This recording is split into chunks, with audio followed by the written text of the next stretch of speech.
going is it's moving from what used to be unidisciplinary up through a number of terms that we use often without understanding them: multidisciplinary, interdisciplinary, and now a new one, transdisciplinary, which is where we're heading because, frankly, that's where the funds are, that's where the resources are, and that's where the innovation is going to be. So we are looking through connections with colleagues and forming teams and being able to do events like this to be able to move us out of our little unidisciplinary bubbles, whether that's because we're locked in a building somewhere or because we just don't know people from other areas, through being multidisciplinary and interdisciplinary to where we are working with people in other areas and other disciplines to sort of redefine what the problems are and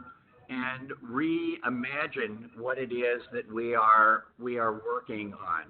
So when we think of when we are trying to promote transdisciplinarity here, aside from pressing this button and getting nothing, there we are. It's because I don't have the mouse. Okay, that's okay. You can keep your mouse. So what we're trying to promote with meetings like this is to be able to address these things. So I'll get off my academic soapbox here. And we're now at a point where we're going to ask people from the different areas. We have 4 presentations, which I think you'll find very interesting. We're going to go through them one by one. They will have a total of about 15 minutes. And we're going to start with our colleagues at the 1819 building and the Live Well Collaborative, but I understand they have colleagues there from other areas as well. So take it away, Live Well. Can we give them the screen? Yeah, we're on now. Okay. There we are. Good morning. Can you hear me? Good morning. We can hear you. Hi, I'm Craig Vogel, and I'll be leading this group. We have several representatives here, and I believe one voting in, Matt Doyle, I think is the only other one not here. So what I'd like to quickly do is have everybody go around the room and introduce themselves, and then I'll start the presentation. So Blake, do you want to start? Sure, Blake Lane, from the Live Well Collaborative. I'm Jenny Moe from Procter & Gamble. Kate O'Hara with the Osher Lifelong Learning Institute here at UC. With the Council on Aging. I'm Megan Lampkin, Program Director of Undergraduate Research. I'm Nirmala Thakur, and I'm a graduate student at UC. So the presentation we're going to give today integrates a number of things that Jack was mentioning in the process that we use. So we are what you could call a branch of translational research of a different type because of the groups that we bring together around opportunities that the Live Well has taken on. Our goal is to translate opportunities and issues that come to us from companies or from healthcare, and to translate those into early innovation solutions that can be evaluated by companies or put into research protocols by healthcare research. So I'll take you through those quickly so we can then get to question and answers. So we're 11 years old. One of the unique aspects is we're a 501c6, which is a nonprofit formed by companies. We cannot apply for NIH or NSF grants, but we can be written into them. So that gives us a unique opportunity and challenge. We are what we refer to as user-centered. We will get to the concept of co-design. We do put together transdisciplinary teams of students and undergraduate graduates with faculty. We work with the expertise of the companies that we work with to form these co-design teams to look at the issues we look at. We were formed to look at 50-plus issues with P&G, trying to get to the fact that companies are not looking at anybody over 45 and mostly 15 to 25, and the need for looking at creating appropriate solutions for that group. We then got to work with the healthcare side of campus, both with Children's and UC Health. So this is some of the companies that we work with. We have the current ones. And then these are the ones that we're currently working with consistently, and the two long-standing ones are P&G and Boeing. So we also have a global presence where with P&G we've started a comparable organization in Singapore because of P&G's headquarters there, and we work with them. We are not economically connected, we're structurally connected in our methods and process.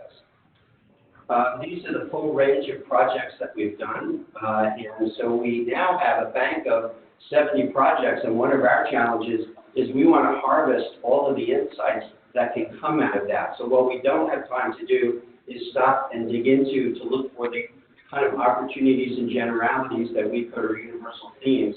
So we really need help on that one. Our research model starts with a very simple model, but again, as our friends in DAP will talk about, very often these are models that everybody talks about. We have a unique structure of doing this, and one of those, as Jack mentioned, is how to get teams of different people to forget who they are and work on a project where they're all donating with their own input, but in an integrated way. So this model is aimed at that, and at the end, in the refined stage, we are delivering comprehensive visualizations or representations of an idea that was started in the identification phase. So this is the kind of network we've built, and we have in-depth partners, secondary partners. We don't have enough time to go into all of this, but what we wanted to focus on in particular is our relationship with Ali, which is now almost as old as Livewell, and we've been incredibly lucky to find them, and we work with them on several levels. So the one project that we do have is the project we've done with Swiffer, with P&G. Ali had 30 people contributing to that, and as you can see, that gave us the insights we needed from the consumer, and the goal was to push the ergonomics, which are pretty good with Swiffer currently, to be more understanding, and the model that P&G uses is moment of truth. So what we're looking at is every time a person interacts with a product from P&G, it's a moment of truth. So what we have to look at is buying in a store, taking a product home, opening it up, looking at it, putting it together, and then using it, and how that whole life cycle of moments of truth could be enhanced through looking at interventions in design. So what you're looking at is the actual products that are packages that are now out in the marketplace, and what we did is we upgraded the packaging to be more accessible, more understandable, easier to read. We made suggestions on the product itself, but we also connected the packaging to the website, so those two are more connected, so that people who want to use the website can use that, or just the packaging themselves. So this is an example of what we would consider a comprehensive visualization that we provided that they use for the basis of the new packages, and those are on the shelves now. We also worked with Ali in the last 2 semesters, but primarily the last semester, where we had a course in the Ali system. We asked people to come in who are interested in giving us their insights on aging in place. We invited a number of speakers to come in and interact with them to get more insight, and then we created this aging in place ecosystem. This particular focus, for those of you who are in the meeting today, is part of what we want to use to find out who wants to work with us on what we consider one of the most compelling opportunity spaces today, because as we know, the longer people live where they're comfortable, the more everything works, and the impact on the system is far less. So this is the system we've developed.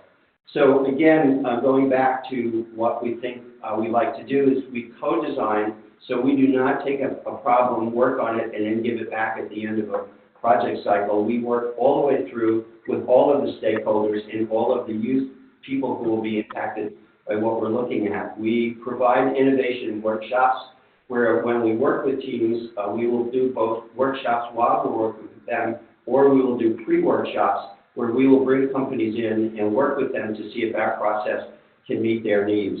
And then what we've termed is human-centered empathic design, where the term empathy has created far more interest in healthcare. It's how do we move from hospital doctor-directed care to co-care, where the individual who is dealing with it and their family have as much relationship to the healing process as the doctors and nurses and staff that they work with. So, as we mentioned before, we need to fit into grant opportunities. We can work directly with companies because those are not under the traditional C6, C3, C4 model. But when we work with grant organizations, we can be a support within that. We now work with the CCTST within Dr. Hybe's group in children, so we have that model. We know how that can work. And again, this kind of concept of integration of innovation, where we can work with people in a whole semester. We tend to work in semester-long projects. We use co-ops, graduate students, undergraduate students in various different models to put teams together. We've worked across the university to try to bring in all the necessary resources for a project. We're DAP-centered, but we're UC extended to all capability that's required. So these are the contacts. Linda unfortunately couldn't be here today. She's the engine that keeps us all running. Blake is the bridge to technology in the world that's functioning, and I'm just here because I talk a lot. So with that, we'll be able to open for questions.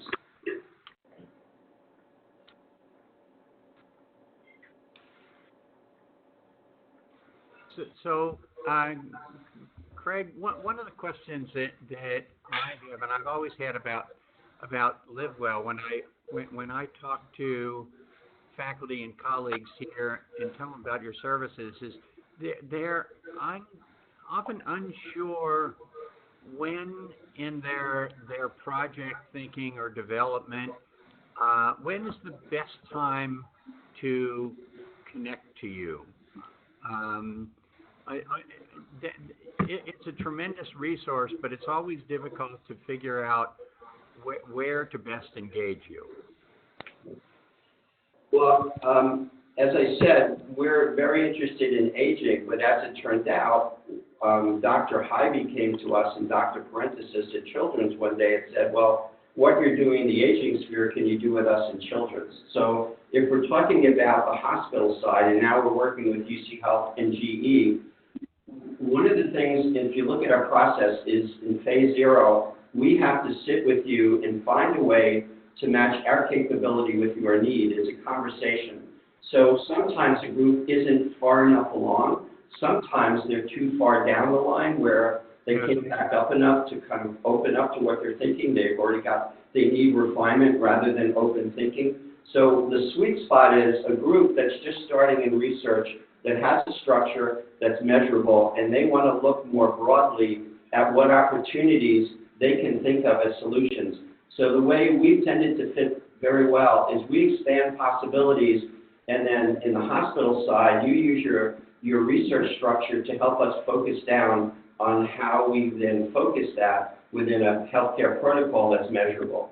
In the corporate side, we work with P&G. Matt Doyle is one of our leads. We're now working on the area of aging, and there's a whole new opening there. What they're looking for in different cycles is how do we create a new way of looking at it that they can't create internally. The whole connect and develop strategy, and now Jenny Moore, who works with universities, but also on the issue of aging, we're looking at the fact that they're just really ramping up again on this topic, so we'll provide a unique innovation. What we found is that if you put 18 to 25-year-old students in a structure that promotes transdisciplinarity, leverages their ability, they will provide a unique innovation resource that's different than an in-house group or a consulting group that's out in the world. It's not competitive, it's unique. So our ability to be of value is harnessing what President Neville Pinto has called. We put next lives here to work now, is the way I would describe it. So I hope that answers your question. Craig, I don't know whether you can see, am I muted? No. Yes. Okay, great. I don't know whether you can see, but there are a number of questions in the chat box related to your presentation. Can you see those? So the last thing that we just see is a yes from Jackie Napke. We saw a private message from Derek, but we were sharing our screen, so I hope that came through. If it didn't, I'm sorry. But we did share a screen. If you can read a question, I'm glad to answer it. We may have to use the old-fashioned way. So can you see the questions? I don't think we can about the see slides. them on the slide. We'll be sending the slides out. These presentations are also being recorded, and they'll be available on Kaltura. Yeah, the slides are available. Also, we have a website, and the website goes more in depth into issues. And we're also welcome to have people come to see the space, but also to set up meetings where we can follow up on what we talked about today. We have just a few more minutes here. I know that you've got guests, Craig, from the community. I was wondering if they could say just a little bit about the agencies they represent, so we have some sense of what other potential resources you have available there through you at LiveWell. So do you want to talk a little bit about Ollie? Sure. This is Kate O'Hara from Ollie. We're not technically from the community, but we do bring the community into the university. We offer non-credit enrichment courses and social opportunities for adults age 50 and older. Our sweet spot is about 67 to 72. That's where most of our students reside in terms of their ages. I have about a database and an active membership of close to 3,000 older adults who are very involved in the community and highly educated. We have about 400 volunteers, and we have worked with different groups around the university over the years. We've been part of the university for 30 years. So we've helped with nursing at UC Blue Ash, providing volunteers. As Craig mentioned, we've been involved with LiveWell, from the beginning of LiveWell, by bringing volunteers in who become then a part of the process of product development or problem solving. So I think that's what we're interested in, is connecting our resource, which is a large group of older adults, to the university in more impactful ways, in ways that can change their own lives and other people's lives. Thanks, Kate. There's a question, is it possible to work with you in your database to do survey research? Yes. Yes, we can absolutely assist with that, and we have helped various graduate students, both at UC and at other universities here in town and across the country, who are looking for that demographic of older adults in their research, in their PhD projects and dissertations. So, Jen, can you just quickly talk about your role and what we've done to? Okay. So I'm Jenny Moe, and I work for Procter & Gamble. My current role is in an organization called Connect and Develop, which is essentially open innovation. And the idea is that we partner with outside entities, so outside from P&G, whether it be universities or any other organizations outside, to bring innovation into Procter & Gamble. And so our initial connection has been through the LiveWell Collaborative here with Linda and Craig, and we've been doing that for quite a long time. My wish for today is to really connect the local regional ecosystem as we think about serving the needs of older consumers. What I will say is that I'm in a corporate role, but what I see evolving at Procter & Gamble is the need across the many of our businesses and new businesses to serve this older consumer. I think I mentioned yesterday that most of our innovation tends to be designed towards the 18 to 45 demographic, and what we're learning is that we're leaving a whole bunch of people outside of our innovation process. And we focus on products, like you guys may be familiar with P&G's products, but we're focused on fabric and home care products, health products, beauty products, and also grooming products. And we're also looking for a whole bunch of new opportunities in the caregiver segment. Is that good? Cool. Sure. We have a man of Maple Knoll as well. Former connection. I'm Nancy Green from the Council on Aging. I'm the relationship manager. And the Council on Aging, we administer publicly funded home and community-based services.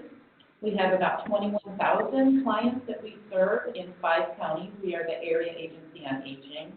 We're a nonprofit, and we coordinate all of the non-medical support services like transportation, Meals on Wheels, personal care assistance, homemaking, and homemaking can include errands and grocery shopping, and those types of social determinants that enable older adults and people with disabilities to remain at home in their environment.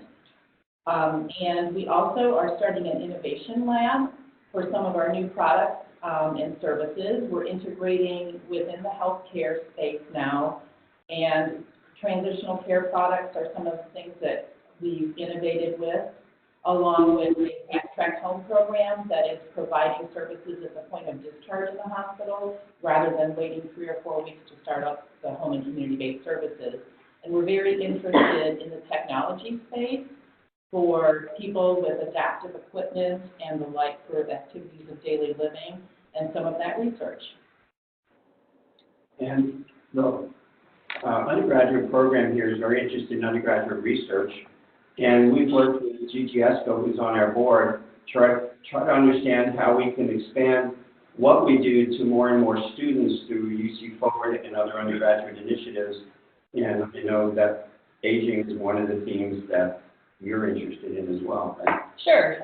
Megan Lampkin, Director of Undergraduate Research, and one thing I've noticed in my pretty short time here is that we don't have enough like summer research programs or research programs that accommodate students from all majors.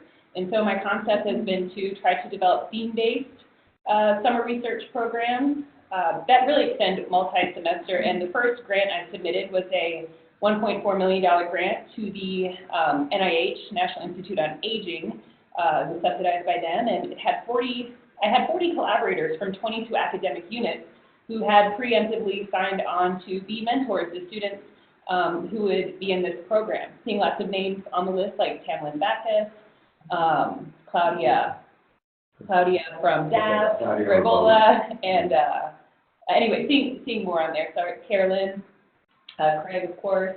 And the grant was not funded, and one of the main complaints was that the students, while they would go out into their individual research labs and come together for a presentation in collaboration with the School of Social Work for the International Day of Older Persons, they didn't have a shared aging research curriculum and an assured, more of an assurance that they would pursue graduate school in aging research. So I'm here today hoping to continue to be part of this network and identify more resources that exist that could strengthen the proposal for a future submission. We must be at our time, Jack. So we'll be glad to answer individual questions after this. Blake can work with me to facilitate that, and people are welcome to come here and make an appointment, and we'd be glad to have them come. And Matt Doyle, who's on the phone, phoning in, has been the longest-standing representative from P&G with us and helped founded the Singapore Collaborative and has been one of the major drivers around the aging initiative that's starting to rev up again that Jenny Moe is representing. Fantastic. So thanks for the opportunity today. Thanks, Craig. Am I muted? Okay. All right. I know I personally jotted down a number of ways to connect with you and your colleagues of things that some I'm doing, some other people are doing. So I think, we ought to be able to get some traction in some of people's needs. In the interest of time, we're going to move on to the next presentation, which is going to be done by the UC Design, Architecture, Art, and Planning College at the university, and we're going to give them the screen. You can share your screen. Matt and Claudia, are you unmuted? So unmute yourselves, or we'll unmute you, and we'll go on to hear what DAP is up to. So it's start with Misty, Claudia. Okay, are we doing that? Can you see the screen? Matt was on there, I saw him. Okay, Matt, we're looking for you. We're looking for you, Matt. Can you hear us? Matt, you got it. We can hear you, but we don't hear. We can hear you. We don't. Yeah. Okay, hang on just a second. Screen has gone black. There we are. Fantastic. Introduce yourselves and carry on. Okay, you can see us, or you can see the presentation. We can see you. All right, let's go to the You can presentation. go up to the top of the screen and share your screen. So he's Matt and Claudia. There we are. Now we got it. All right, great. Oh, yay. Fantastic. All right, thank you. So I should say, after presenting right after Livewell, we have actually 5 different faculty represented in this presentation today from 3 of the 4 schools in DAP. We actually, really none of us have worked together on this topic in the past, so this meeting and the topic of the meeting was a good chance for us to kind of get together and find out what folks in DAP are doing around the topic of aging in different disciplines. And I'm going to be kind of doing the introductions here, but I'll let the other faculty sort of speak for themselves as much as possible. I'm the one of the group who has really no experience doing research on aging, but I was involved with the CICC last year, and when Jack sent out the call, it seemed like a good chance to get DAP involved in some way. So we have 2 faculty representatives from the School of Planning, Danilo Palazzo, who's the director of the school, and Christopher Alfrey. Danilo is going to be joining us in just a minute, and Chris actually had to cancel at the last minute because he's also on a property tax working group with the city that was meeting this morning. So I'll be sharing a little bit of his work in the presentation. Claudia Ribola and I are here at DAP, and we should have Pravin on the line. Pravin, can you hear us? Yes, Matt, can you hear me? Yes. Cool. Okay, great. Cool.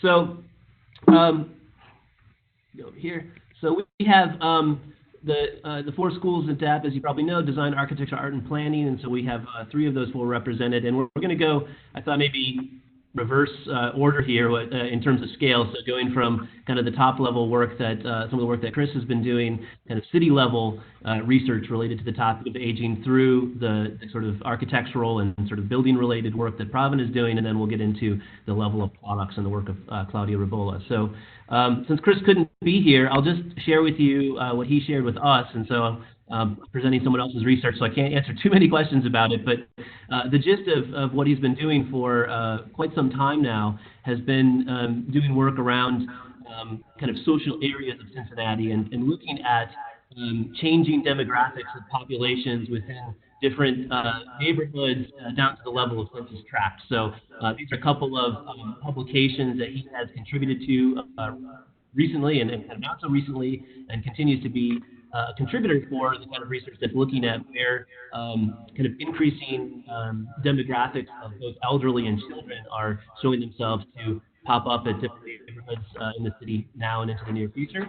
And I think the significance for this in his work working with the city is thinking about how aging-related services and infrastructure can be planned for. So the distribution of people in different demographics can be changing or fluctuating quite quickly, and to be able for the city to respond with the appropriate infrastructure is, I think, some of the important implications of this work. Okay, Pravin? Yes, hi. My name is Pravin Bivapurkar. I'm in DAP architecture program, and my work focuses on environmental health, and I provide design-based solutions to mitigate some of those problems. In particular, I look at overheating and air pollution exposure, which is due to climate change as well as the built environment, and I look at its impact on heat-related illnesses. And I think this is a wonderful interaction among all the researchers, because elderly population is most affected because of the heat, and I wanted to extend my research into this area. Haven't done that. So I thought that's why I think this is a good opportunity for me to see how networking with other researchers can help. So currently I'm looking at low socioeconomic status communities who are most affected because of this overheating related phenomena. And some of the design-based solutions then include retrofitting existing homes to even suggesting new designs which can be affordable. And on the other hand, those who can afford to live in better conditions as well as use air conditioners to beat the heat, then the issues shifts on the energy efficiency, because we use more energy to beat the heat, and even to design much more smarter environments where then sensors and other network of sensors can be used to not only design smart environment but also track the indoor movement and so on and so forth. So so I'm really excited to connect with the researchers, and hopefully should be able to write some grants from this. So Matt, I'll be using just one slide so we can skip to the next presenter. Thank you very much. Okay, thanks, Pravin. Okay. Okay, so I'm Claudia Rebola. So thank you so much for this opportunity that I have to speak about the work that I do. I think I might have approximately 10 years of experience in the area of research and design focused on aging. I think what drives my work is that it's evidence-based, community-based, exploratory. I work within the bubbles of like connecting technology, design, communities, universal design, and I find my work to be really like highly multidisciplinary. Through these years, I have had the opportunity to work in the focus of design and research on aging from different perspectives. I think the fact that I have a bachelor's and a master's in design and a PhD in also design has allowed me to understand the wide range where we can, have an impact as a designer in the different, phases of designing for the aging population. Can you go to the next one? Okay. So, for example, one of my most current projects is an NSF-funded project, a $1 million project to think about how we can redesign the robotic cats that Hasbro released to the market in 2015 to be a companion for older adults, with a group of people from different disciplines that I will speak shortly in the next slide. We are trying to think about how we can design a new care model, a new care system to provide better care, more meaningful interaction with these robotic pets, older adults, and systems of care. So our, main motivation is like, what is the next generation robotic intelligence that can provide psychosocial support for older adults? So as I was mentioning before, this is, it's a 3-year grant that comprises different disciplines from clinical science, behavioral cognitive sciences, engineer systems design. I'm representing the human factors part in the grant. And together we are interacting to see, as I mentioned before, how we can redesign these pets. We are currently in year 2 of this grant. The first year was dedicated to do basic research on trying to understand or assess the needs for technologies, the needs in everyday activities. And now we're in year 2, where we're trying to translate that information into designing and experimenting with technologies, hoping that by year 3, we can have a robust prototype to give back to Hasbro to possibly commercialize. But let me just mention a little bit that we started this grant with Hasbro and Ted Fisher, but Ted Fisher negotiated the rights to create his own company called Ageless Innovation. So I keep referring to Hasbro, but in reality is Ageless Innovation, one of the partners in this NSF grant. Another work that I do in terms of like a major grant is my relationship with Georgia Tech and a center funded by Neidler. We have the center that we call TechSage, and it's a rehabilitation engineering research center on supported technologies for successful aging with disability. The main focus of this grant is how we can address issues of the older adult populations with disabilities, aging with a co-disability. So the grant has many components, from, again, basic research to experimenting with robots to training the population in how to design technologies for disability and older adults. I'm the director of the T3 component about design, training, setting up new principles for designing technologies for the population. In terms of going to another side of the spectrum, and that is not related to like federal funding or anything like that, I engage with industry-sponsored projects in which I try to connect the work of my students with communities. So always around the goal of, trying to figure out what are the potential technologies to empower the daily living of older adults. I touch base on a variety of topics in the classroom, from nutrition, exercise, social connectedness, active lifestyle, you name it. The picture that you're just seeing is a bottom-up approach in trying to educate, in trying to give an opportunity for older adults to educate themselves how to use technologies. And what is interesting about these projects that I do with communities and the classroom and industry and sponsors is that it gets acknowledged in the media as, being a user-centered design and having meaningful impact in the communities. I don't think I have time to go much into detail, but this is kind of like my applied design thinking approach that I use when I engage with community, starting with people and really deploying interventions to measure the impact of that intervention and see how we can really get to design sustainable models of, care in a way.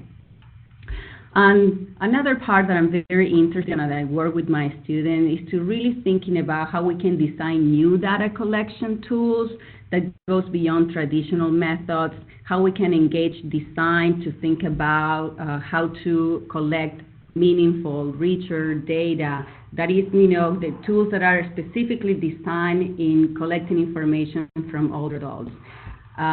For example, simple things like just asking older adults, what do you do in a everyday life? It's a very complex question, so we engage in designing tools to kind of figure out really what happens during the day of an older adult. I'm giving an example of the image that you're seeing.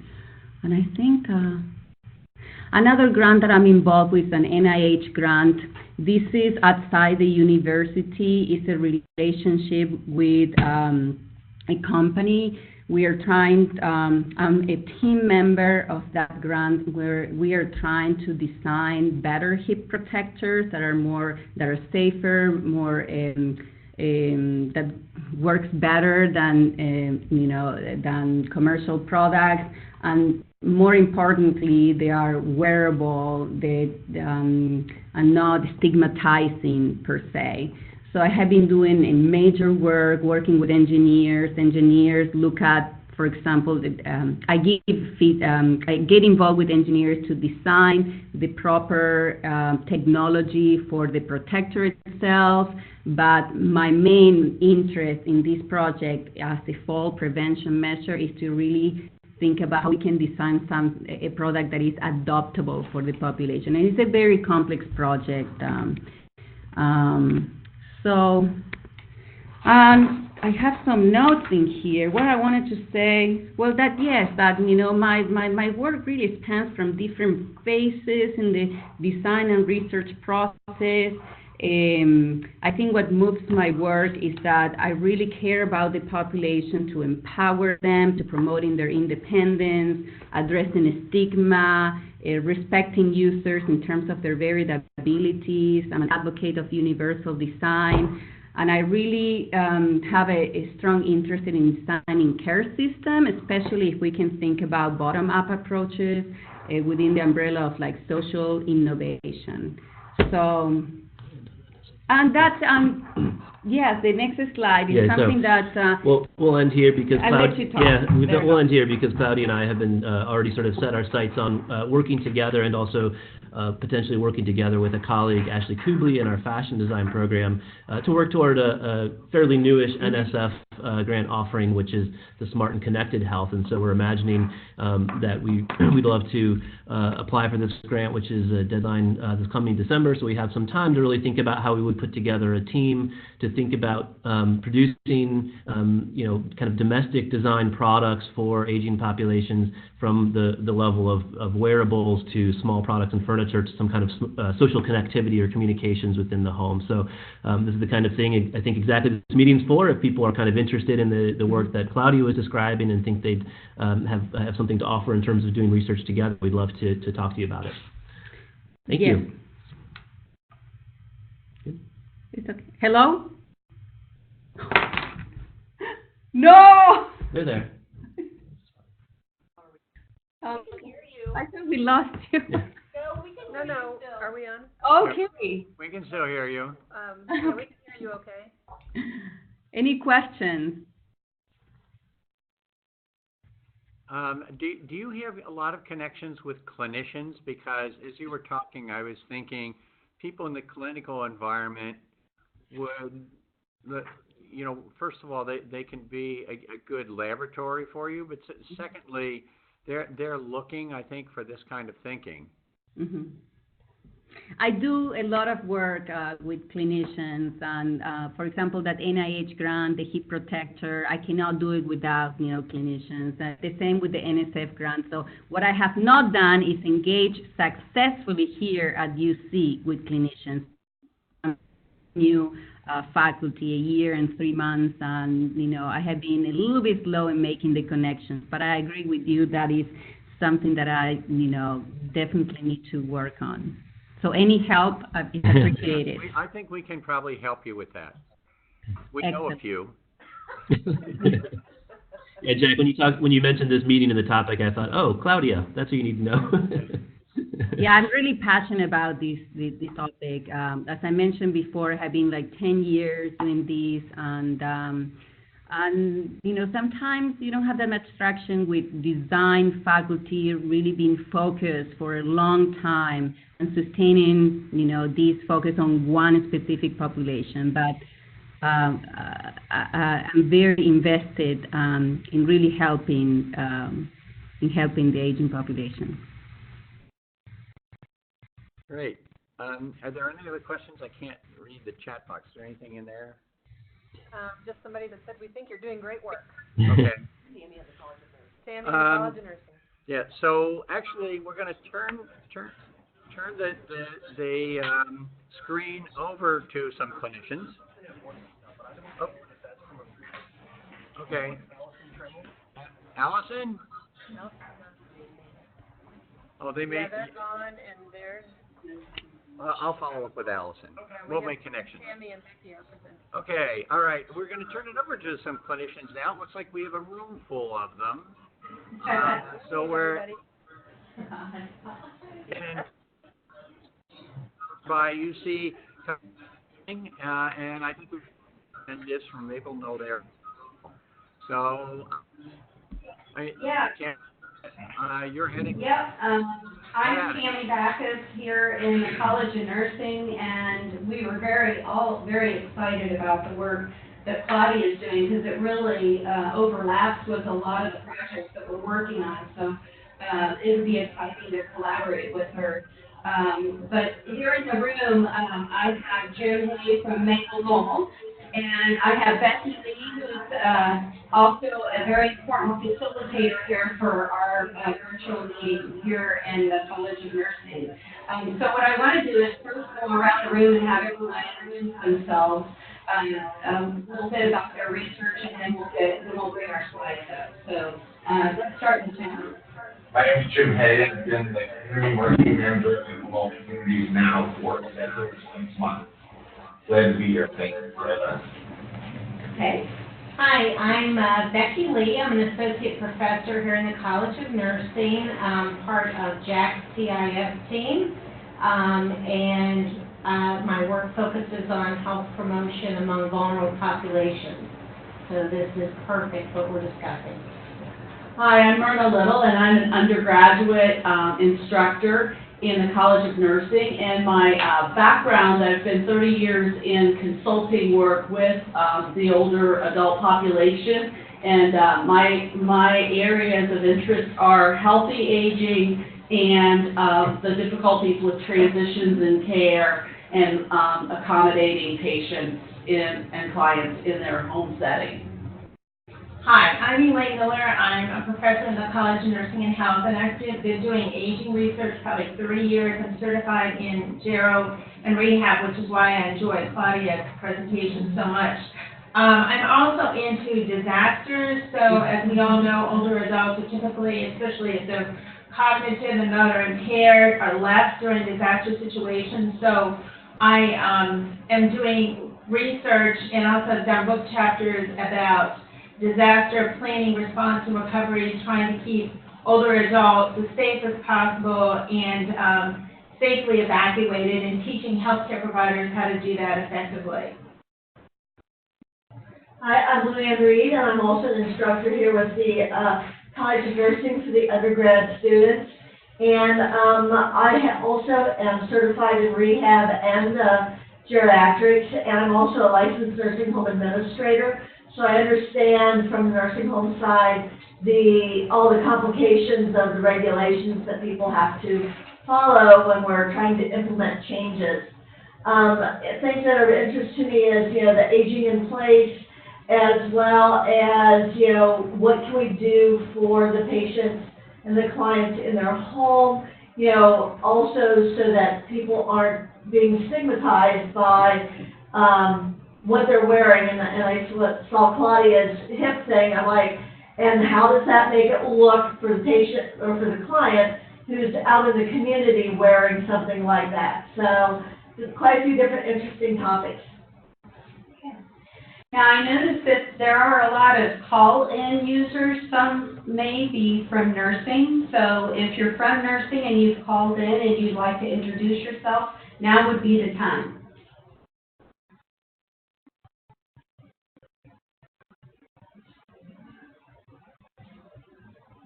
Okay, so I'll go ahead and bring up my slides while we're looking here. Tammy, I'll just say before you get started on this that people were muted, so you may have missed them, but we'll catch up with them later. Okay, I'll do another call toward the end to see if there's anyone that we missed. Okay. Okay, can you see our screen?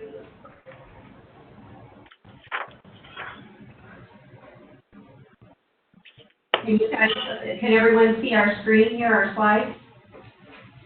Yes. Well, okay. Yes. Just want to make sure. Okay, so this meeting is made possible again from Becky Lee and Jim Hay, who are here. And then my background is with chronic conditions and aging, looking at aging in place, and also I have an active program of research with family caregivers of stroke survivors. So who we are in the College of Nursing, I just wanted to bring up our mission. Essentially what we do here in the college is develop nurse leaders who will lead the transformation of healthcare by creative leveraging of technology and inclusive excellence. So that's part of our mission and vision. So we not only generate evidence as researchers, but also train the future generation of nurses. And you'll notice that one of our core values is collaboration, which is a large part of what we do. And then I'm going to turn it over to Jim to explain what Maple Knoll Communities is all about. Maple Knoll, we're proud to be a leading provider here in the Cincinnati area for older adults. We're celebrating our 170th year this year. Maple Knoll Communities, we're based in Springdale, Ohio. A lot of people just think of Springdale as Maple Knoll Village, but the communities also owns the Knolls of Oxford and next door to Miami University. We're on about a 10-year waiting list for the Knolls. We're on about a 5-year waiting list for the village in Springdale. But we're able to help people not just as they move into the community, at the Village or the Knolls of Oxford. We own Village Home Health and Hospice, so we're able to go all over the Cincinnati area and provide those services, either at Maple Knoll or in somebody's home. We own a Maple Knoll Child Center. We have 47 students that go to school, 3 to 6-year-olds. That also provides a lot of intergenerational development and relationships between our residents and the students. The Hemsworth Wellness Center, just like I can join a gym out in the public, older adults can join the gym here at Maple Knoll in Springdale, as long as they're 55 or older. And all of the personal training, the warm water pool, the classes are geared towards that population. We've already owned a retirement community in the country that has our own FM radio station. If you haven't listened to it, 89.3. If you live south of 275, 89.9. If you live north of 275, we're part of Local 12 for news, weather, traffic. But it really gears a lot of information out to our listeners about life as an older adult and how to be successful. Not only are we able to help the residents that live at Maple Knoll with higher incomes, Maple Knoll is very proud to be a leader in lower income senior health as well. We own 3 HUD properties, one in Reading, one in Mount Washington, and one in our Springdale campus, Corley Trace, the Meadows, and Mount View Terrace. We also have Maple Knoll Outreach for Seniors. So not only are we a nonprofit, we're giving back to the Cincinnati area. We're on target to do 177,000 Meals on Wheels this year out of our Springdale campus, as well as providing medical transportation for low-income seniors. And the last entity that makes up the Maple Knoll Communities family is we own our own public restaurant. So the Manor House Restaurant. So we have our hands in a lot of different entities throughout Cincinnati. And after 170 years, we're proud to say we're ready to go another 170. Our mission statement, we just redid this last year. As Jack was talking about at the beginning, the challenges we're facing in the society. So for Maple Knoll Community, we recognize as the growing provider of outstanding senior communities and services, what we had to change was the last line. Because of our current challenges in society, we have to be creative. So we're going to accomplish this through creativity and responsible fiscal stewardship.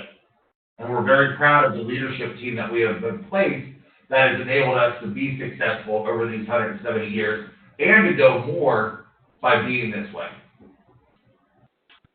And one of our most proud things at the campus here in Springdale, not to mention that other college, but the Knolls of Oxford has an official affiliation with Miami University.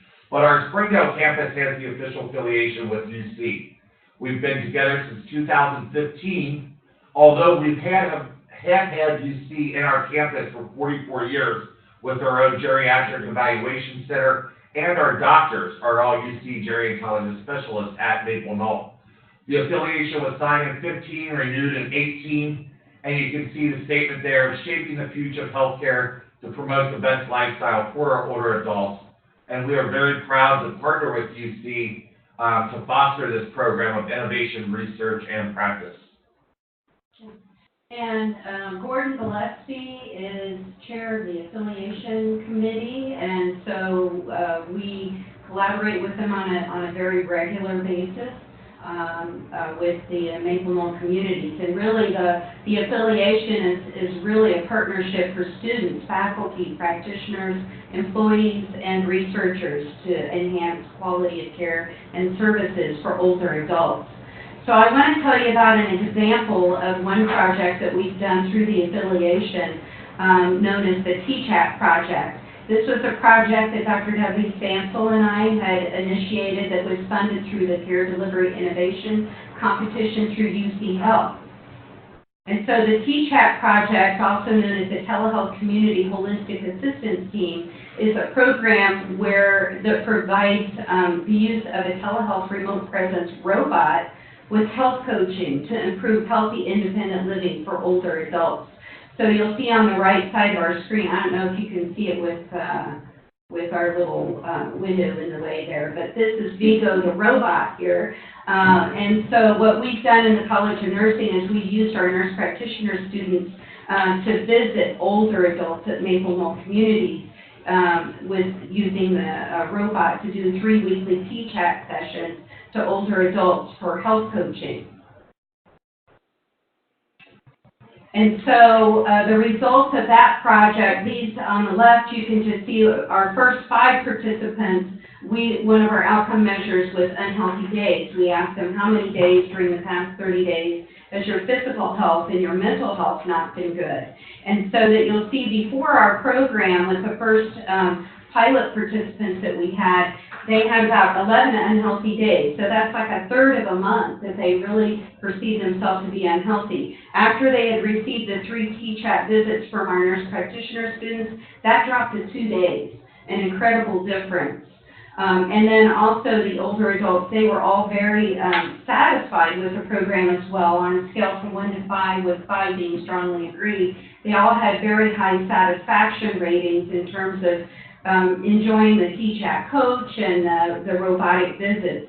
So findings from this study, there's 2 articles that have been published, one in Geriatric Nursing and one in Journal of Nursing Scholarship that details the full project results, which are very similar to these preliminary results. And here's a picture of our T-chat team. It was a great project. We had engineering. Amaya Chamnakar on the right was our engineering master's student, who helped us with the robot and trained our nurse practitioner students. In the back there, you'll see Megan Ulrich, who's also affiliated, or who's the VP for marketing at Maple Knoll Communities, and then our nurses and Dr. Stansel and I, and students. So we are carrying on this project, Dr. Stansel and I, to move the T-chat project into the Meadows to look at the affordable housing collaboration. And so this is going to be a project that we're just now launching. We're just now getting it through IRB, where the shared goal is to positively impact the health of older adults who are living at poverty levels. And so that you can see that we have members on our team from the Meadows, the College of Nursing, College of Engineering, College of Medicine, and other UC colleges. And so essentially our mission is to be testing and developing technology aimed at creating environments that promote self-care and independence, those that promote aging in place, and to also serve as a bridge from classroom to real world. So our nurse practitioner students will be very familiar with robotic technologies.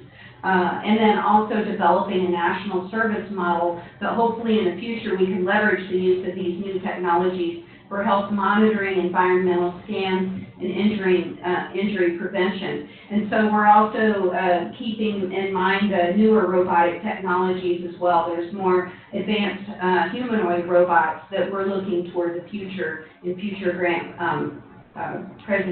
proposals as well. My own program of research is with family caregivers of stroke survivors. Family caregivers are the hidden patients in our healthcare system, where we provide a lot of emphasis on the older adults and aging in place, but we also have to think of the multiple family members that take care of them, and are they taking care of their own health. So this is an R21 NIH-funded project that has a very interdisciplinary team from the Colleges of Nursing, Medicine, Allied Health Sciences, and Cincinnati Children's. We're determining the feasibility of the Telephone Assessment Skill Building Kit, also known as the TASK-3 program, and 74 family caregivers of stroke survivors randomized to TASK-3 or to an attention control group known as our ISR group. Essentially, in this project, TASK-3 caregivers get a resource guide that comes in the form of a hard copy binder, or they have a choice. They can use our newly developed TASK-3 website and our TASK-3 ebook and a USB drive that has all of our materials on it, so that we're meeting caregivers where they are in terms of their technology skills. Our control group caregivers get a brochure from the American Stroke Association and guidance through the American Stroke Association website for resources. Both groups receive 8 weekly calls from a registered nurse with a booster call 12 weeks later. So please check out our website at task3web.com if you want to know more about this study. I'm also collaborating with the UC Stroke Recovery Team, which is an interdisciplinary group of researchers here on the UC campus, where we're conducting studies on walking recovery, arm and hand function, speech and language recovery, mood and depression, chemical neglect, and then also family caregiver support. And then I'm going to turn it over to Elaine so she can tell you a little bit about her research. Okay, I'm Elaine Miller. I had mentioned to you that one of the studies that I recently completed was an AHRQ study that involved educating healthcare workers using virtual reality simulation to improve evacuation outcomes of neonates that we performed at Cincinnati Children's. Excuse me. And that was a 3-year grant. The healthcare professionals included physicians, nurses, respiratory therapists, medical technicians, and leaders within the hospital. But prior to that, we also submitted a grant called the Effective Virtual Reality Simulation on Improving Performance of Healthcare Workers when Evacuating Older Adults. So we were scored on the grant but not funded, but I used the feedback on that grant to then help us get the AHRQ grant that was funded. And I have another AHRQ grant that's actually going to go in next Friday. And we're looking at the effect of serious gains on improving performance of leaders during disaster situations. And we're doing that with Cincinnati Children's and then Mercy Fairfield Hospital, because one of the things that the AHRQ wanted is they wanted more generalizability to another location, so that's why we're using Mercy Fairfield. But I want to go back and revisit the virtual reality and looking at improving performance of healthcare workers. So one of the things I'm interested in, if any of you could help me, is I'm looking at a funding call because the original grant expired, the timeline. So I'm looking for another grant to seek funding, but I'm also looking for another location to do my older adult grant educating healthcare workers. And then the other one, because I'm really passionate about evacuating older adults, because as we all know in disaster situations, because of motor and cognitive issues, they have a tendency to get left. So I'm also interested in developing and testing an app to educate healthcare workers in terms of how to evacuate older adults. Because unfortunately, what I found is most healthcare workers do not know their emergency operation plan. They don't know how to implement it. They don't know who, for instance, turns off the oxygen and things like that. So I want to come up with an app, and once again, I'm looking for funding with that. I have a great team, but I'm always willing to add other individuals that can assist us, but I'm very, very passionate. My team with the AHRQ grant, we've got 10 pubs that we got from that grant in a blend of referee journals, not just nursing, and we're all very, very passionate about this. So if you have any sites that might be interested, or if you have any grant funding opportunities, I welcome those suggestions. Thank you. I also wanted to mention some work that Susan Rootland's done, and she's actually collected some demonstration project data in Maple Knoll as well, motivating physical activity to promote healthy aging of the workforce. And so a lot of her research is on developing a small move-a-thon proof of concept that now she's been submitting proposals on that. So if you're interested in physical activity, and move-a-thons, please contact Susan Rootman. Now we also have other faculty in the College of Nursing, like Jean Anthony, who's been at Maple Knoll quite a bit, teaching her students suicide and depression simulations there in the Smart House, and she also focuses on health disparities. And then we have Myrna Little here in the room, who does work in community health nursing. And then Myrna, did you have anything to add about your background? Well, in my work, I am an instructor in gerontological nursing, and so through Maple Knoll, in collaboration, we've been able to develop virtual simulations that take the challenges that we talk about in the Aging in Place initiative and actually take those to the classroom to be able to have students see in a realistic way all of those concepts that surround this particular area of study. So that's primarily the work that I've been doing with the gerontological site at Maple Knoll. Great. And I wanted to give Becky Lee also the opportunity to talk about her area of research, which is very interesting. Okay. I'll keep this brief. My research program has been centered around looking at health promotion among vulnerable populations, especially with a focus on the social determinants of health and looking at homeless and fragilely housed individuals, which of course can include older adults. I'm always looking to build my team. What I do have is a very strong community team.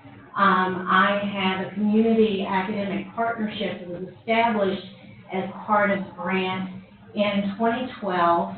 When funding ran out, this group, which is in the west end of Cincinnati, felt so dedicated to our mission that they said, can we keep meeting even without funding?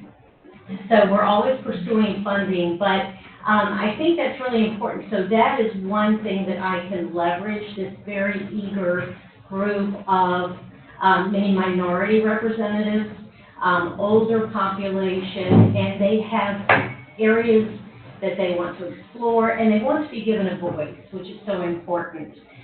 So my skill set is, of course, community-based participatory research and qualitative mixed methods research.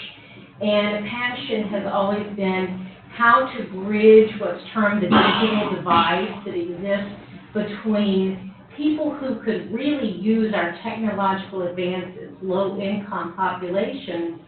How do we get the technology to them? And what's been termed the digital divide. So certainly I'm interested in people from all socioeconomic levels, but my research and my heart really is with those who struggle, because they often see the things the rest of us are able to enjoy. And so that's kind of, you know, in a nutshell, what I'm doing. I am lucky to be part of UC's, for this year, the Transdisciplinary Research Leadership Group out of the Office of Research. And so 6 of us, one of my colleagues from social work will be speaking next, Harlan. But we've been brought together this year to work on addressing a wicked problem plaguing society from a transdisciplinary perspective. And so we have chosen loneliness in older adults as our focus. And so this wonderful group, we have environmental engineering, urban planning at the table, social work, nursing, philosophy, and geneticists. So it's really this passionate group that UC is investing in. So we recognize at the university level the need for transdisciplinary thinking. The problems of our society are far too broad and large for any one of us to think we have all the answers. So this has been really an inspiring presentation today, and I'm excited. Thank you. You're welcome. And then Luann, did you have any further comments you wanted to add? No. Okay, all right. And then I wanted to double check to see if there's anybody else online that wants to unmute yourself if you called in from the College of Nursing.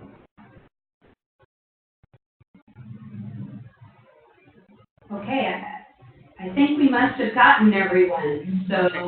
All right. Open it up for discussion. Wait, somebody has their hand up. And we can't see. What's that? Oh, Susan Rootman. Oh, Susan, go ahead. Susan, you're muted. You're unmuted. You're on.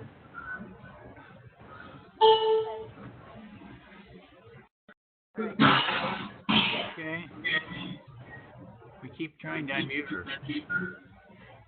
Yeah, I don't know whether she's 1 through 9. She's not a caller. Oh, okay. Okay. Well, Susan, I know I went over your slide, and I hope I reflected you well. So if we're not able to hear you, then I guess we can have people connect with you after this. Oh, do you want to chat? Okay.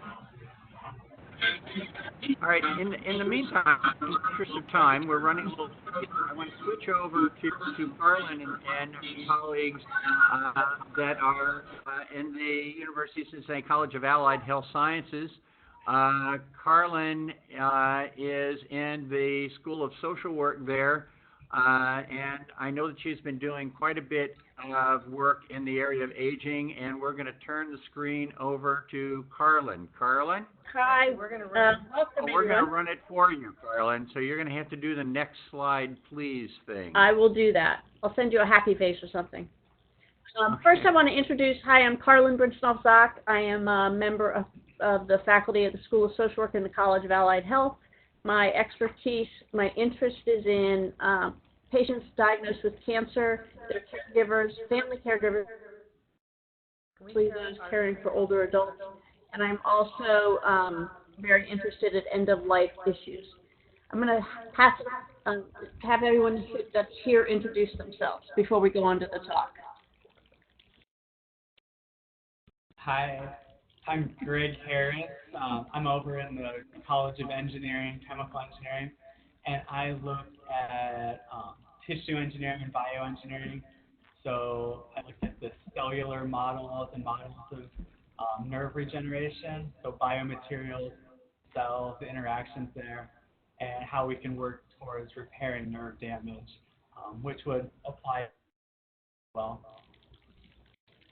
Hi, I'm Tamara Lawrence. I am a joint department with psychology and engineering, and my work is focused on human factors, and in particular on human-robot interactions.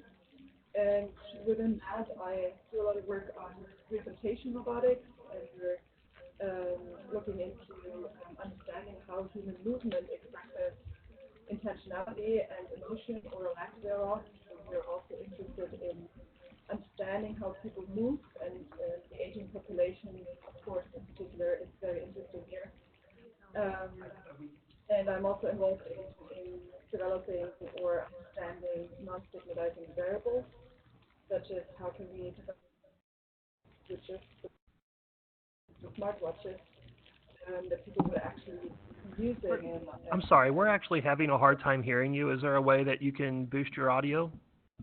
It's as high as it'll go. Yeah, I like that.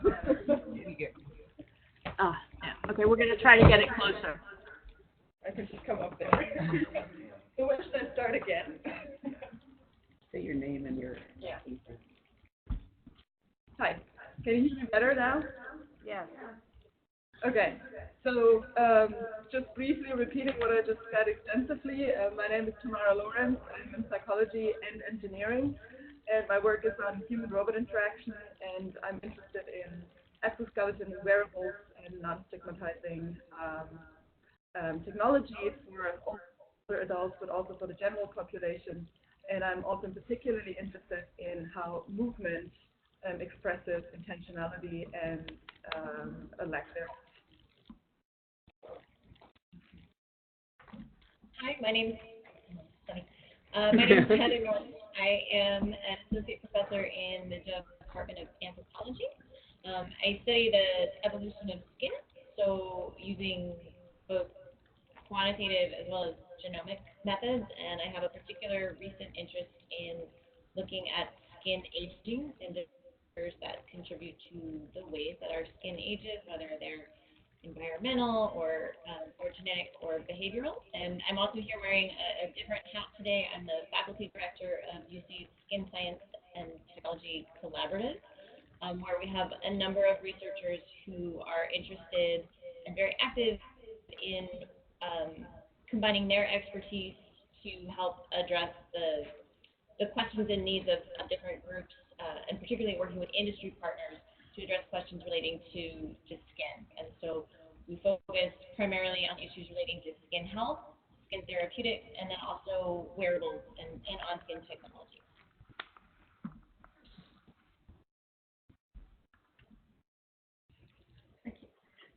Hi, my name is Lisa Zimmer. I'm in the School of Social Work. I work with students with their field placements and in social work. And one of the challenges that I face is getting more students interested in working with older adults. We know that's a tremendous growth area in terms of employment, but it hasn't caught on with students' interest levels, at least as of yet. Hi, I'm Ruth Ann Van Loon. I'm the director of the School of Social Work, and I teach aging policy to our graduate students. Okay, so I'm going to, thank you, everyone. That should be better.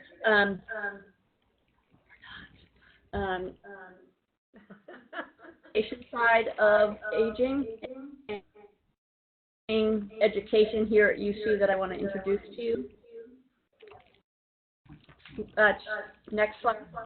Next slide. Okay, so this is the next, the Institute of Aging was launched in 2017 in response to the James Gruber Endowed Fund for Aging Education. I'm just going to put in a plug. I'm also a salesperson. If you want to donate, let us know and we'll give you the link to donate this endowed fund.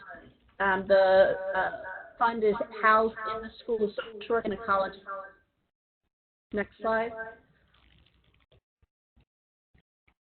Okay, so we have a vision, a mission, and goals. And the current vision is that the University of Cincinnati will be the epicenter of education on the issues associated with all aspects of aging.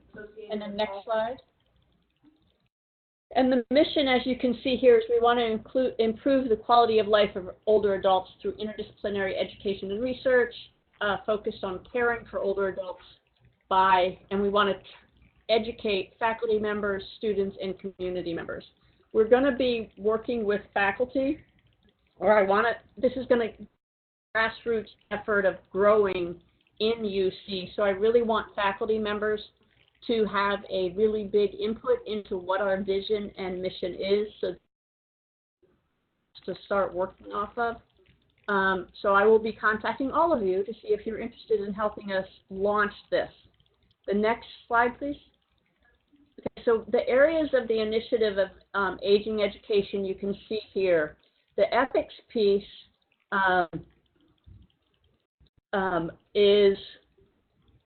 goes through all of the other 5 areas. So what we're really looking at is developing a way to first educate the educators and then bring that down to educating students. And when they graduate, they'll go out and be able to put this knowledge into effect and have a trickle-down effect. We're hoping of aging in Cincinnati. Next slide. Okay, if you're interested in helping us move this initiative forward, please send me an email. There's my email address. It's much easier. This one is much easier than trying to get my whole name in there. It wouldn't actually fit on the slide. But I will be setting up focus groups around the campus and other campuses who are interested. And we're probably going to have some concrete outcomes to present in the spring semester. Thank you very much.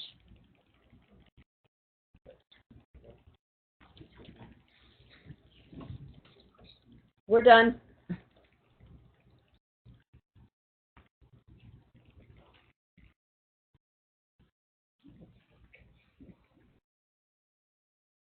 All right. Now, we have about 20 minutes left.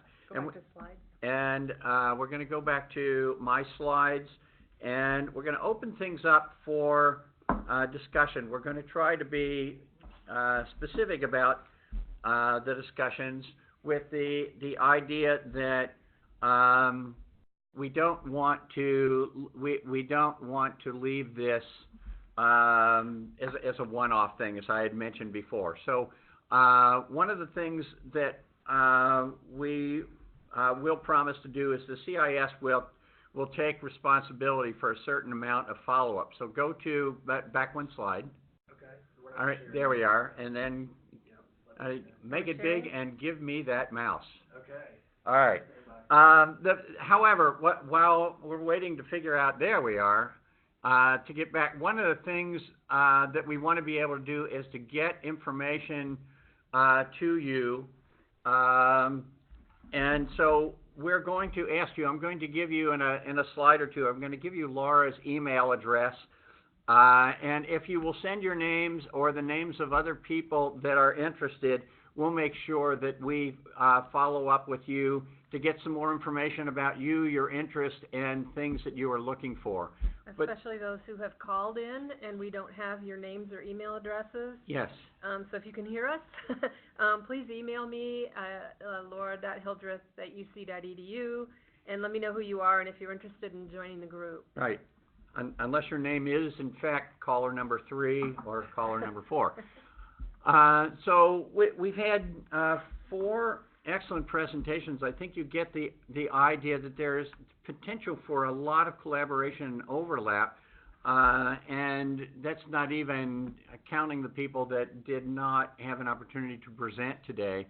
So I'm going to skip the first item and open things up for thoughts that people have about either specific collaborations or how to move forward with this group. I promise that we'll make this happen, but we need to, but we need your thoughts about ways that we can proceed from here. So is everybody, if you're not unmuted, please unmute yourself, and we'll open it up for thoughts or suggestions about ways that we can move forward. Please identify yourself. Yes. Say who you are. Is it Craig? Oh, I'm sorry. I thought you just asked us to unmute ourselves, so we don't have any questions at the time. All right, we have one actually. Yep. So this is Jenny Moe with Procter & Gamble. So this is, thank you so much for inviting me here at Live Collaborative and for connecting me into the group.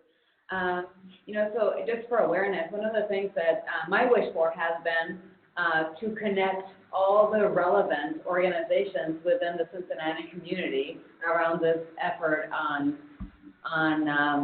aging. And so I was delighted to find out that this connection was happening and that people were actually already doing this kind of work. So this is great. So thank you for that.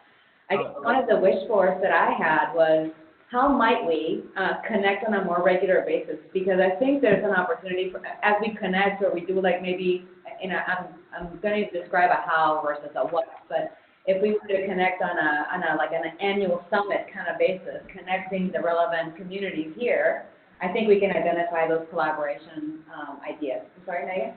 I have a suggestion. Just like the opioid task force came together to bring people from across the university who are interested in mediating the opioid epidemic, came together for their task force, I think it would be appropriate for a university-wide task force on aging.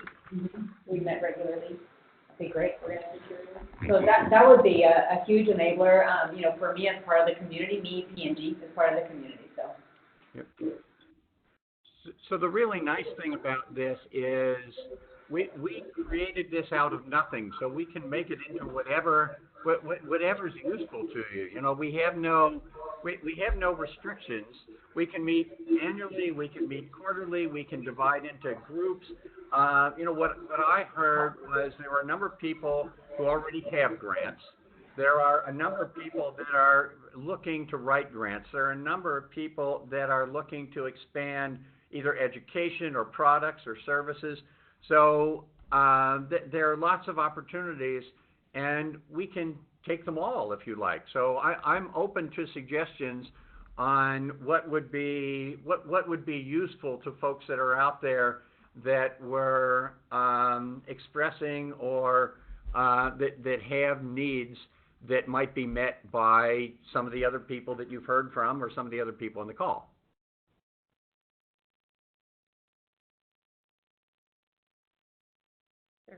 They're frozen. All right. All right. So I see your lips moving, but nothing is coming out. I think they muted themselves. Okay. Did you mute yourself? Yeah. Okay. Megan. I've been sort of introduced to the opioid task force, and I think they're a great model for how to organize. And I think if we just model a structure after them, setting up 4 basic committees: education, research, outreach, and industry partners. and have an overall chair, and then meet regularly to provide updates and develop our mission, and then our tasks and things like that, and then start meeting regularly, virtually and in person, to move forward, eventually culminating in this summit, just like the opioid task force is doing. Can you repeat the name of the group? The opioid task force. Is that what you mean? Yeah. Yeah.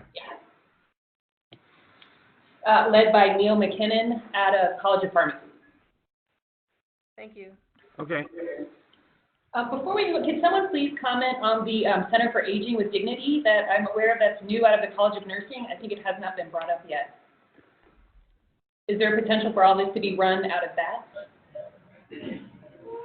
Yeah, this is Tammy from the College of Nursing. We do have a Center for Aging with Dignity.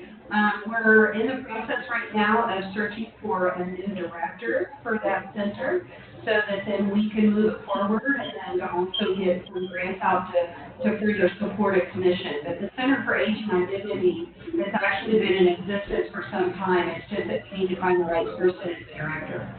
If you know of anyone, please let us know if you know of anyone that might be interested in coming to talk with us more about that.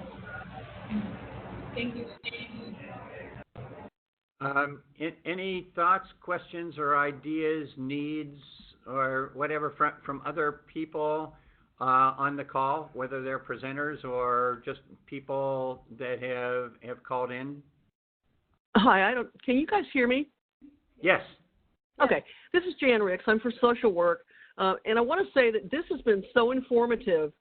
I think that it's important to be able to have some kind of ongoing link where we can connect and access the information that we shared today, as well as future things that are going on.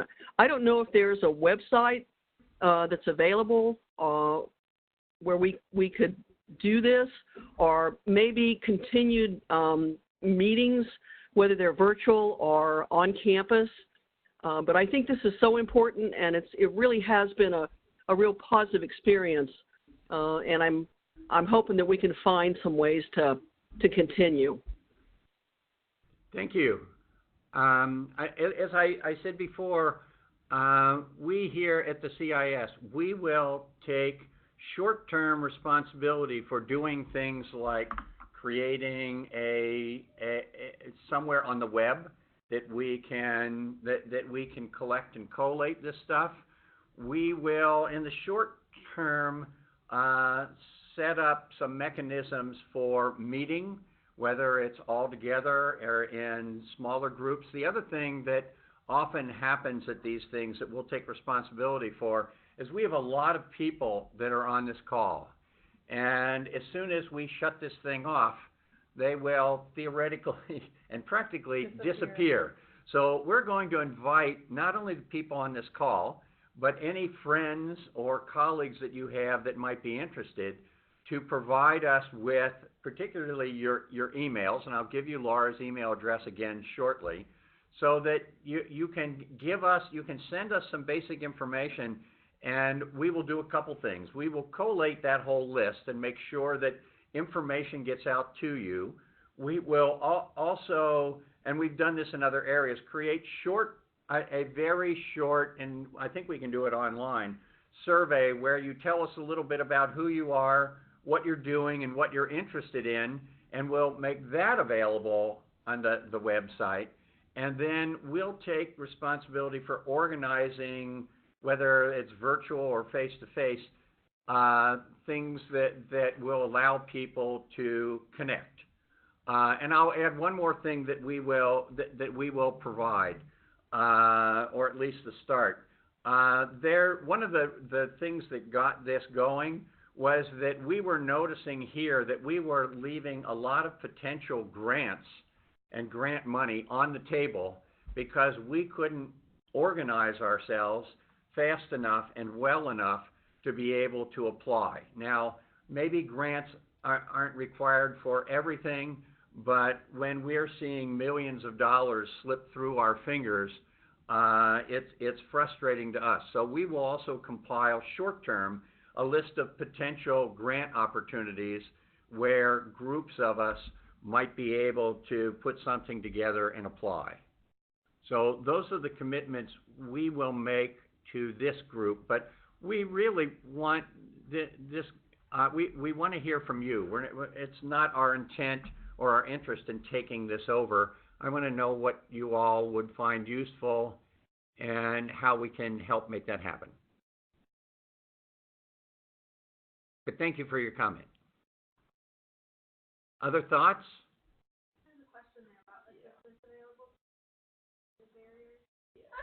What is it? That final question, what assistance would be available to break administrative barriers?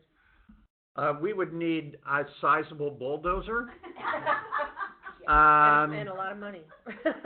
I've been here for 40 years, and I've got lumps all over my head from addressing that very question. But I can also tell you that we have had some success.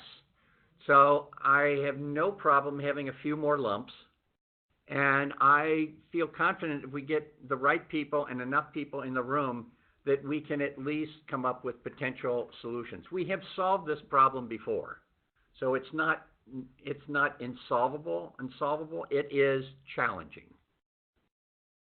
But as a group, our collaborative network, and I think you've all seen our website, on the CIS website, which is part of the CCTST website, can be a safe space for meeting and collaborating and figuring out how to get together and meet these, hurdles. Yes. Get over these hurdles. No, it's coming up. We have a slide it's coming about up. that. We have a slide. Other thoughts, suggestions, needs, hopes, dreams? We have the slides back up. Okay, slides back up, please. Okay, all right. So as I said, we will provide this. We will collate all of the slides in a summary from this meeting, and we will make them available to anyone that identifies themselves. And we will compile this list of attendees, as I mentioned, and anybody else that you want to throw into the group, so that people can not only have just a list, but we're going to ask people to fill out a short sort of profile that says who they are, where they are, what they're doing, what they're interested in, so that you don't just have names. You actually have a little bit more to work with. We will convene some kind of event, whether it's a meeting or a phone call or something, to help get things rolling. I like the idea of dividing into different areas. We heard a lot on education, we heard some on research, we heard some on products and services, and there's a whole area of healthcare that we sort of touched on off and on, and we had some clinicians on the call that may be able to, that are providing direct care.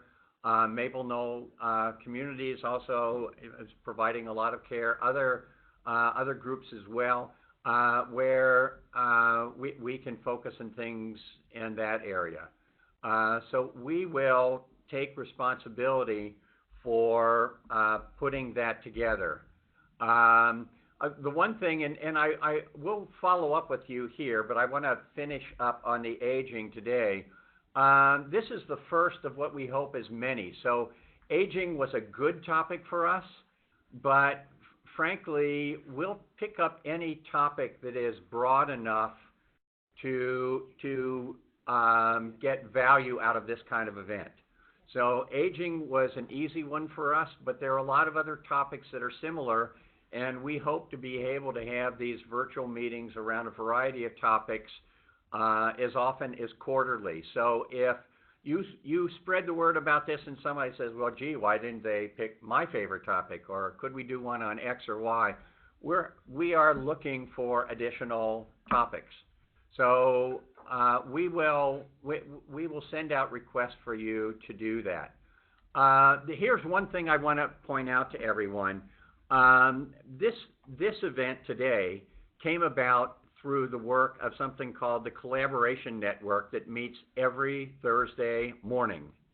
And we have covered all kinds of topics. We do a lot of things. We facilitate collaboration. We pursue funding opportunities. This group, in another iteration, is about 10 years old with about $6 or $7 million of funding under its belt.